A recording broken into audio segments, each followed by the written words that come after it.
Phone ఎప్పుడైతే miss అయిపోయేదో అప్పుడు పెట్టడానికి షాక్ అయ్యేదన్నమాట పెళ్లి కూతురికి. కన్‌ఫ్యూజ్ అయిపోయేదాన్ని. నెక్స్ట్ ఏం పెట్టాలి అని. ఇప్పుడు ఆ బాధ బట్ లేదు. అలా ఏం లేదు. బావుంది. నిన్న కూడా రీల్స్ చూసాను మేడం. ఇది మొత్తం స్టూడెంట్స్ అందరూ బ్రైడ్స్ వేసి పెడుతున్నారు కదా! ఫస్ట్ టైం చూసాను నేను అలాగా. మెహందీ ఒక మేకప్ ఆర్టిస్ట్ పెళ్లి కూతుర్ని రెడీ చేసి చూపిస్తది పక్క నుండి. బట్ మీ హన్నా షేడ్ లో చెయ్యిలా పెట్టి చూపిస్తున్నారు కదా, చాలా బాగుంది.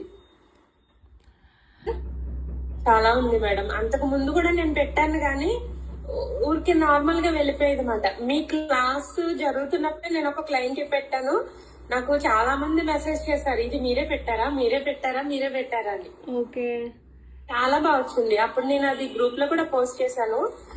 పికాక్స్ వేసాను అనమాట. పికాక్స్ చాలా నీట్ గా వచ్చింది అసలు అది. ఓ వెరీ నైస్. బాగా అనిపించుంటది.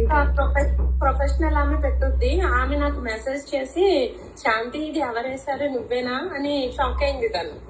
ఓకే. బాగుంది మేడం, చాలా బాగా పెట్టగలిగాను. అంటే అంతకు ముందుకి నేర్చుకున్న ముందుకి ఇప్పటికి నాకు వేరియేషన్ అయితే 100% తెలిసింది. ఓ నైస్. 5,000 తక్కువే. నాకైతే 5,000 తక్కువ అనిపించింది. నేను చెప్పిన కోర్స్ కి చాలా బాగా నేర్పించారు. అదే రాజస్థానీ వాళ్ళే కదా ఎక్కువగా వేస్తారు. సో అతను రాజస్థానీ కదా, నాకు బాగా చెప్తాడేమో అనుకున్నాను నేను.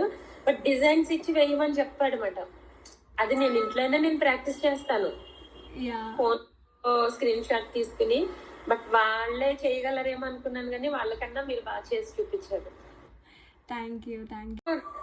కొత్తగా వచ్చిన వాళ్ళకి ఎలా నేర్పారో, ఏమి వాళ్ళకి ఎలా నేర్పారో సేమ్ అలానే నేర్చుకునేసరికి నాకు ఇంకా ఇంప్రూవ్ అయ్యింది.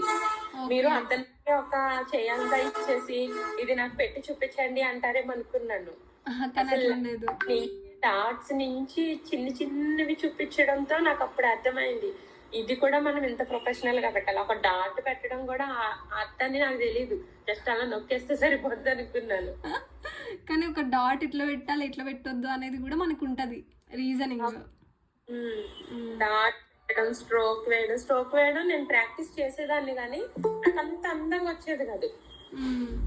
నాకు స్ట్రోక్ ఎలా వేయాలి, హమ్స్ కూడా నేను వేసేస్తే చాలు అనుకున్నాను కానీ అవి వేయడం కూడా ఈవెన్ గా వేయాలి, కొలతలా ఉండాలి, ఒకటి పెద్దది ఒకటి చిన్నది రాకూడదు. ఇవన్నీ కూడా బాగా తెలిసింది మేడం. లైన్స్ అంటే నాకేంటంటే ఒకదాని తర్వాత ఒకటి ఎలా వేయాలన్నది కరెక్ట్ గా తెలిసింది నాకు. ఇక్కడ ప్రాసెస్ అంటే ఆర్డర్ అర్థమైంది, దేని తర్వాత ఏది వేయాలి దేని తర్వాత ఏది వేయొద్దు అని క్లాసెస్ లో.